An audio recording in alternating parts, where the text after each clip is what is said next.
Waktu lu scroll media sosial atau sosmed beberapa bulan terakhir ini, ngeliat berita ledakan beruntun di Timur Tengah dan trendingnya adalah kata Perang Dunia 3. Apa yang lo rasain?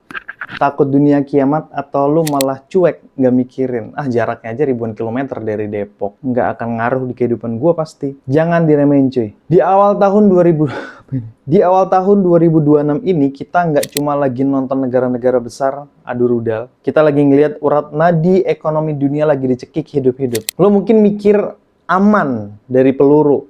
Tapi gue jamin, dompet lo, harga bensin motor lo, dan harga beras yang ada di piring lo nggak bakal selamat dari ledakan ini atau dari perang ini. So ya, gue Bulan Maulana. Di episode ungkap kali ini kita bakal bedah tuntas secara logis dan empiris eskalasi gila antara Iran, Israel, dan Amerika Serikat. Kita singkirin dulu emosi dan sentimen agama, kita bongkar datanya, dan kita lihat apakah benar kita lagi nunggu lonceng perang dunia ketiga atau murni perang ekonomi yang disengaja kayak COVID sebelumnya. So, kepo nggak? Kepo dong. Harus kepo karena kepo adalah kunci. And welcome to Ungkap.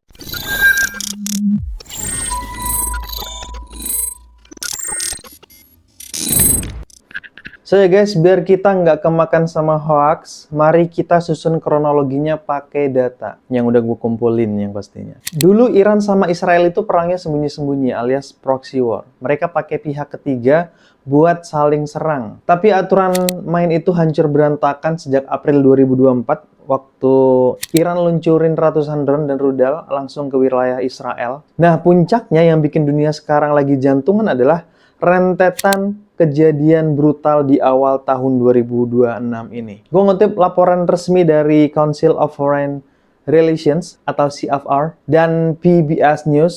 Pada akhir Februari 2026, Amerika Serikat dan Israel ngelakuin serangan militer skala besar langsung ke dalam wilayah Iran. Ini bukan serangan nyasar guys, ini targetnya memang adalah fasilitas militer dan kepemimpinan elit negara tersebut. Apa respon Iran? Ya mereka nggak tinggal diam dong. Eskalasi ini berubah jadi perang kawasan. Rudal melayang kemana-mana, pangkalan militer diserang, dan yang paling parah, Iran ngeluarin kartu as mereka yang bikin panik seluruh dunia. Yang kita rasain saat ini, hampir di Indonesia. Nggak tahu hampir atau belum, semoga jangan. Karena di beberapa negara udah. Pertanyaannya, gimana cara satu negara Timur Tengah bisa bikin negara superpower kayak Amerika Serikat jadi ketar-ketir? Jawabannya bukan cuma nuklir, tapi letak geografisnya sih. Gue kenalin lo semuanya satu jalur laut paling krusial di muka bumi ini, yaitu Selat Hormuz. Udah tahu semua yang pasti ya, gue yakin udah tahu. Dan lo harus tahu, selat ini cuma selebar 33 km di titik tersempitnya, tapi ngelewatin sekitar 14-16 juta barel minyak mentah setiap harinya. Menurut analisis dari analis energi Bloomberg Neff, itu setara dengan 25% sampai 32% dari seluruh minyak yang diperdagangkan lewat laut di dunia. Nah, pas perang memanas di awal tahun 2026, lalu lintas kapal tanker di Selat Hormuz nyaris lumpuh. Yaps, nyaris lumpuh total karena blokade dan gangguan militer. Buat lo yang suka ngejalinin trading forex dan lainnya, lo pasti tahu betapa ngerinya kalau market tiba-tiba langsung crash karena sentimen fundamental gila kayak ini, ya kan? Di dunia nyata, ini ibarat pipa darah ekonomi global tiba-tiba dijepit. Berdasarkan laporan Bloomberg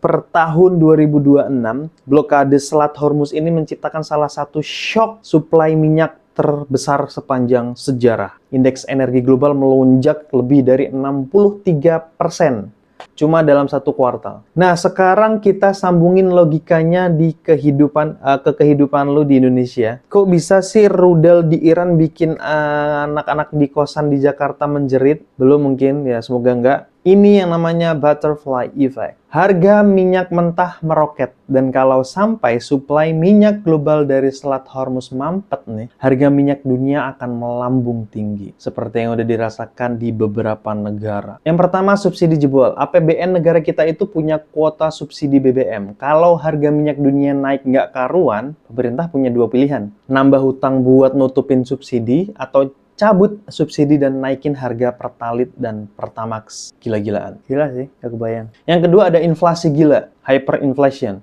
Lo pikir harga bensin naik itu cuma ngaruh ke yang punya mobil doang gitu? Enggak coy, ongkos logistik, truk sayur, truk beras, sampai kos pengiriman barang online semuanya itu yang dari marketplace, itu juga bakal meroket naik harga sembako bakal terbang, ongkir naik. Jadi lu nggak perlu nunggu rudal nuklir jatuh di atap rumah lu dulu buat ngerasain perang dunia ketiga. Kalau inflasi udah gila-gilaan, pabrik-pabrik pada tutup karena biaya operasional pasti akan mahal. Dan angka PHK meledak, yang sebelumnya udah meledak, tambah lagi dengan kejadian ini makin meledak. Dan itulah wujud nyata dari perang dunia buat rakyat sipil kayak kita. Nah terus, apakah ini bakal berujung perang nuklir beneran? Pertanyaan bagus. Let's be logical dan objektif. Dalam geopolitik ada doktrin yang namanya mutually assured destruction, gitu bacanya.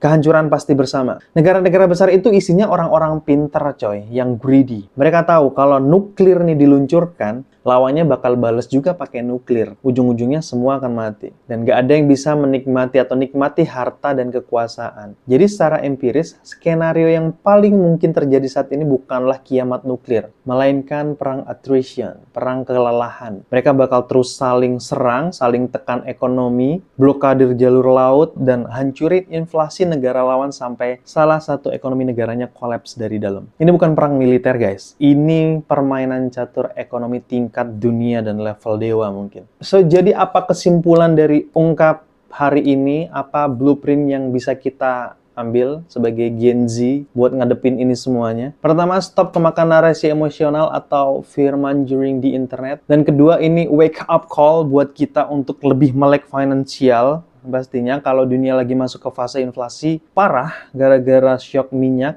nyimpen uang cash di bawah bantal itu kayak sama aja bohong. Nilainya bakal tergerus juga. Lo harus mulai mikirin investasi ke safe haven kayak emas atau pelajari skill teknologi yang nggak gampang kena dampak langsung dari krisis energi. Kita emang nggak bisa menghentikan perang di Timur Tengah, coy. Tapi kita punya kendali penuh buat ngamanin dompet kita dan masa depan kita sendiri. Ya nggak sih? Setuju nggak? Oke guys, nah gue pengen denger nih sekarang logic lo sekarang.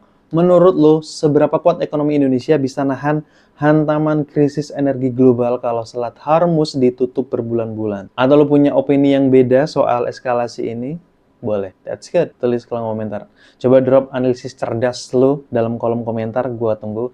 Mari kita diskusi sehat pakai logika dan pastinya ada data. So ya, kalau lu ngerasa video ini bikin lu makin pinter dan melek geopolitik, asik. Jangan pelit buat klik tombol like dan pastinya subscribe channel gua. Nyalain lonceng notifikasinya biar lu nggak ketinggalan update rahasia dunia lainnya di seri ungkap di video-video selanjutnya. Jangan lupa share video ini juga ke keluarga lo, ke grup keluarga lo, ke grup teman-teman lo biar mereka nggak gampang panik menerima hoax di WhatsApp group. So, gua Bulan Maulana, tetap kritis, stay logical, stay humble, dan stay kepo.